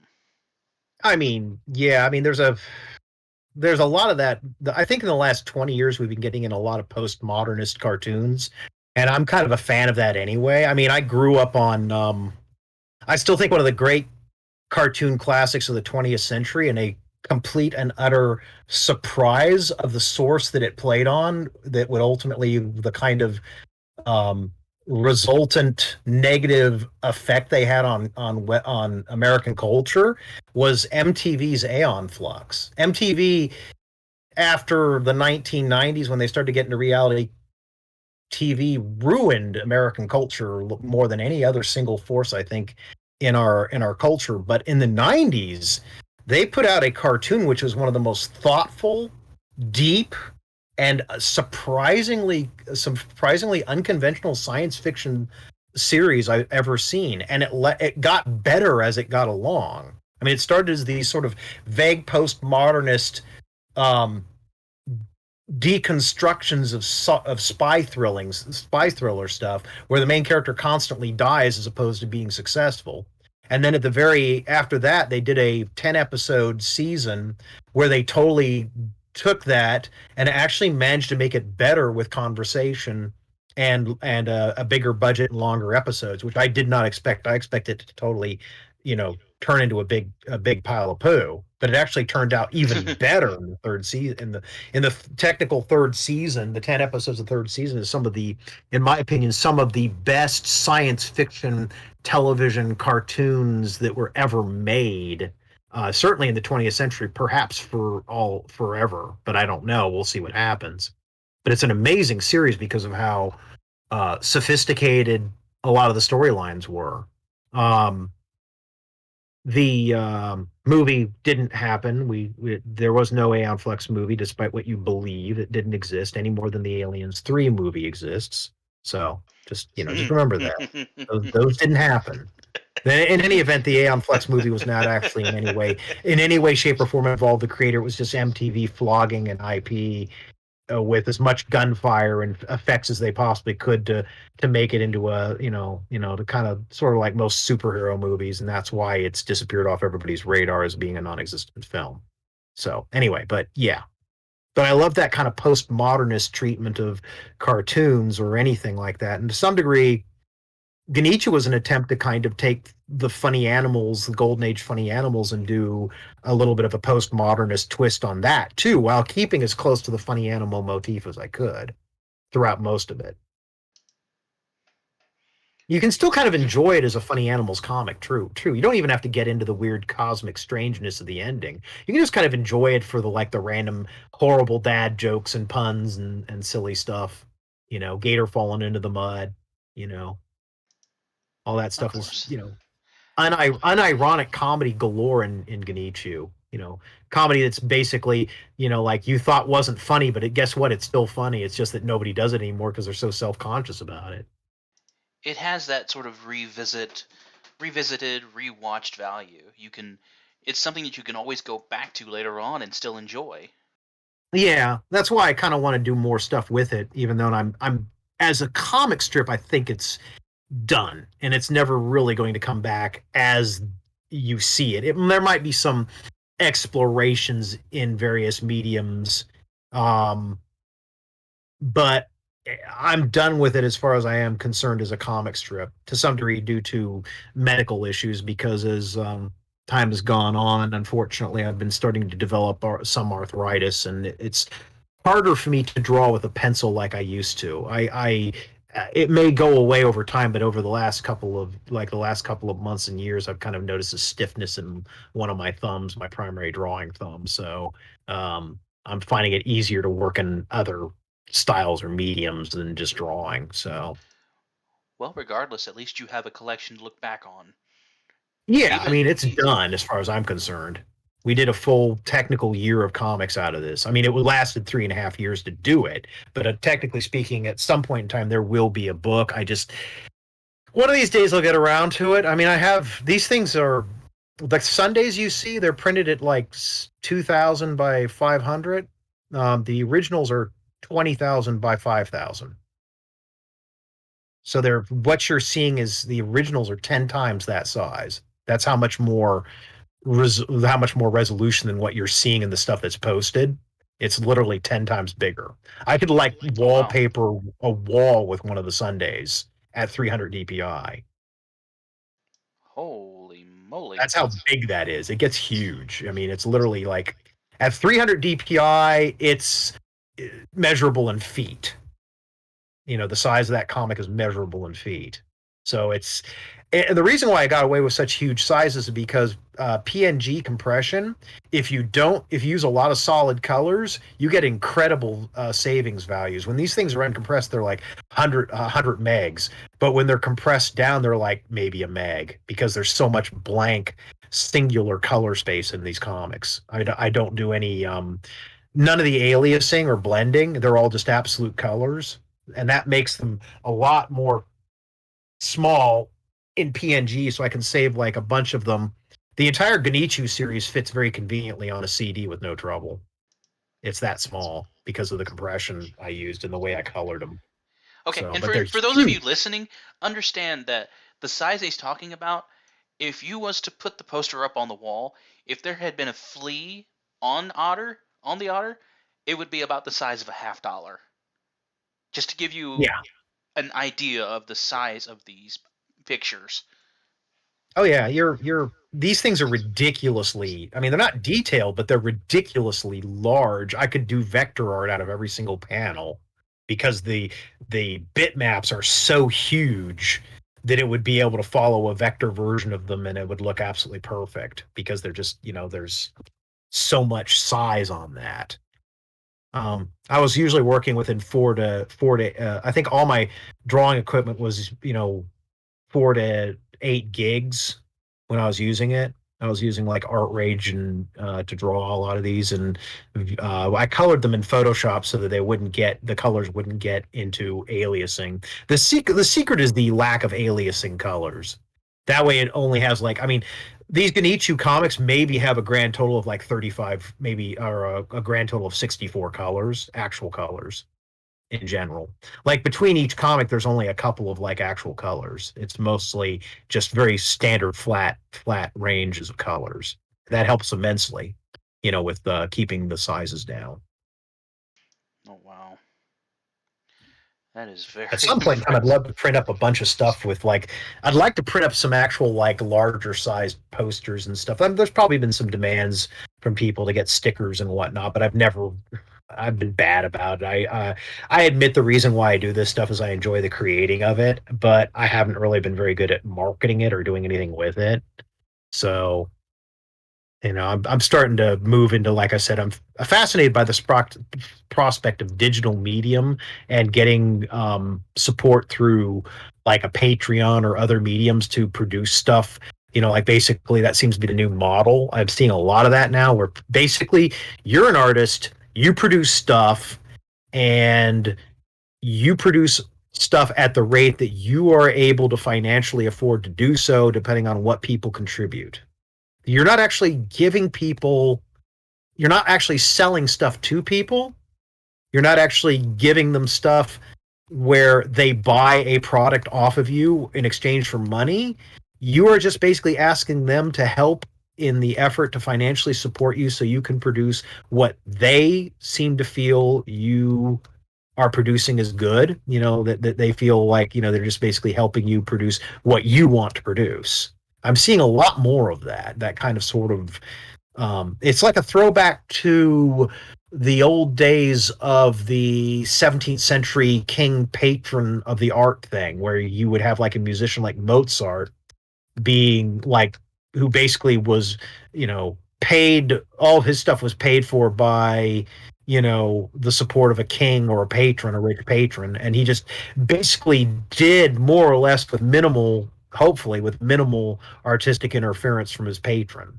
I mean, churches did that too, but there was a lot more interference usually from churches because they were usually looking for, didactic or liturgical stuff. Mm-hmm.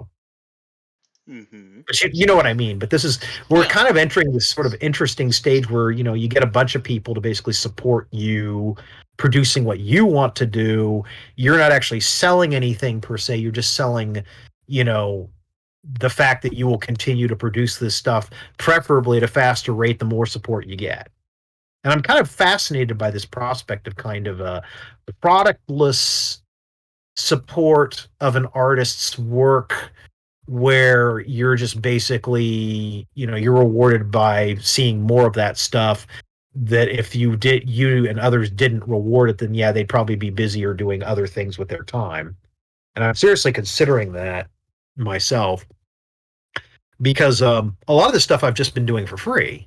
I mean, I've been posting comics for free for 3.5 years, and I mean, they're low resolution. I'd intended to make some nicer versions of these things at some point in time.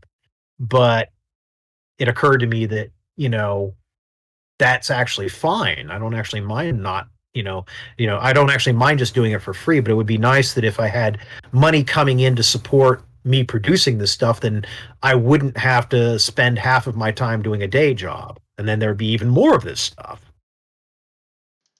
So, I mean, would you say that you're planning on maybe nationalizing a book of all the comics and putting that on the shelves at some point?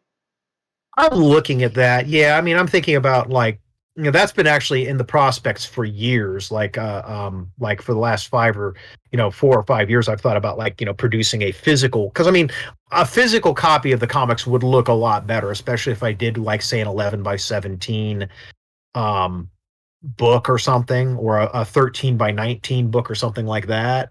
It would be a lot of the comics. You'd be able to see all the little details and all the lines and all the crisp color work and all that would all come out at you a lot better.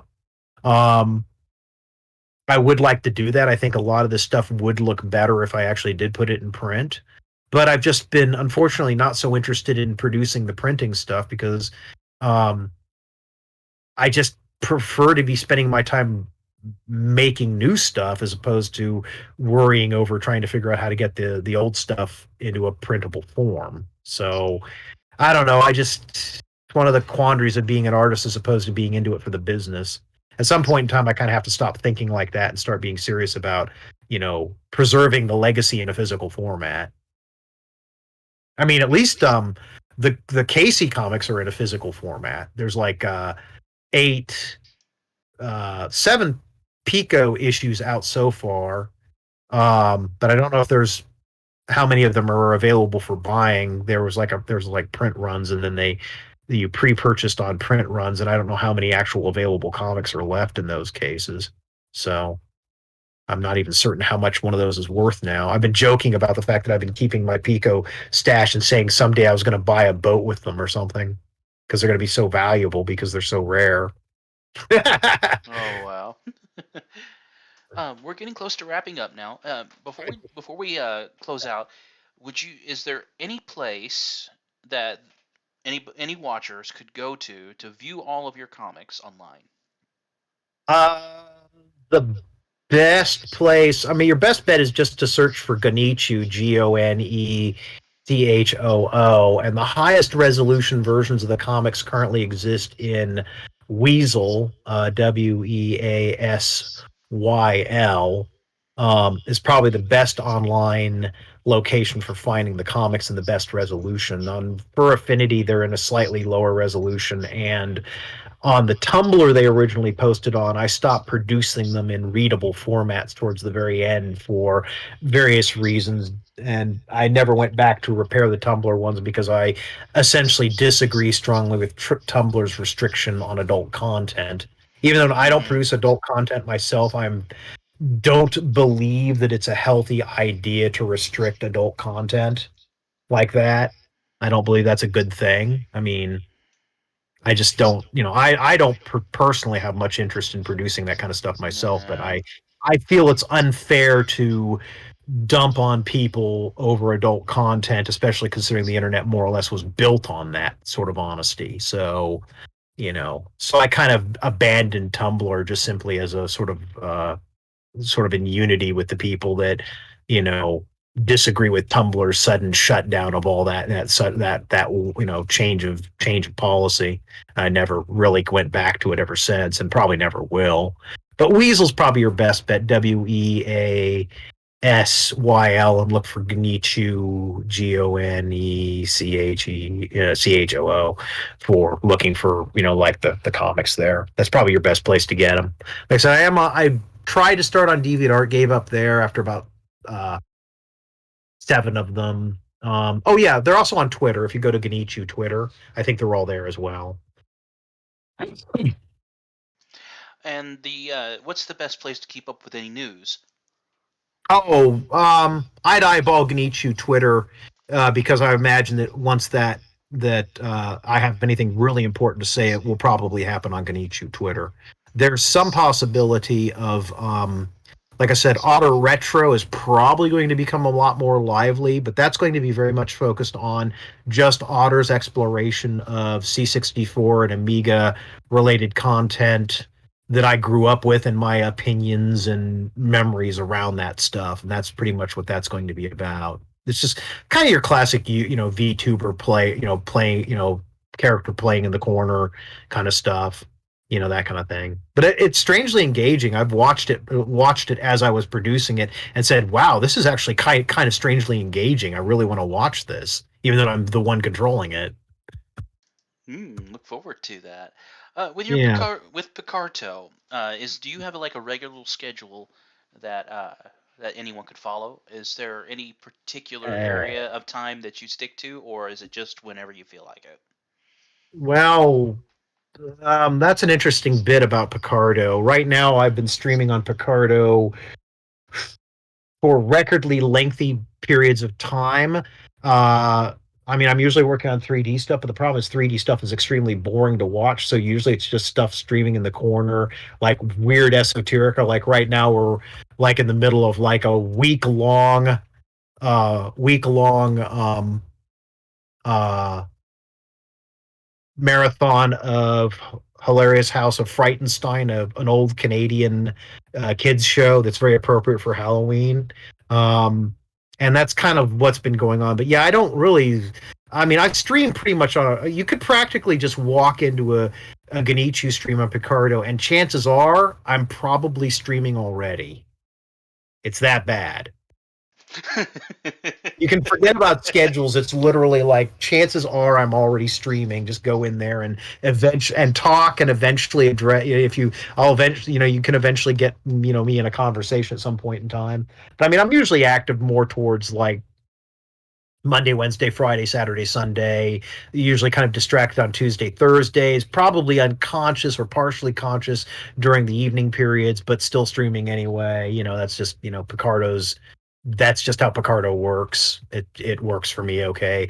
I imagine when I do Twitch, those will be much more seriously on schedules. I haven't had an idea yet on exactly when. I will probably also keep recordings of those shows. That's the big difference, is that the stuff I stream on Picardo is more or less just stream of consciousness socialization, and the stuff that I plan on doing on Twitch will be probably actual finished programming, even though it might be produced live.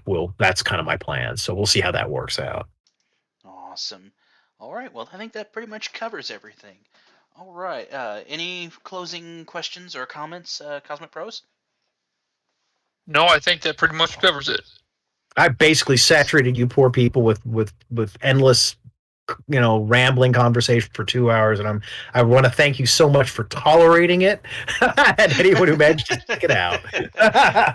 Oh no, it's been very much appreciated. You've been awesome company. We love having you on here. We love how you've been very vocal and be able to just keep the conversation going. Tell us your story, man. That's all that we're here for, is for you just to tell us your story. Give us your full autobiography if you want. I mean, And invite me back sometime.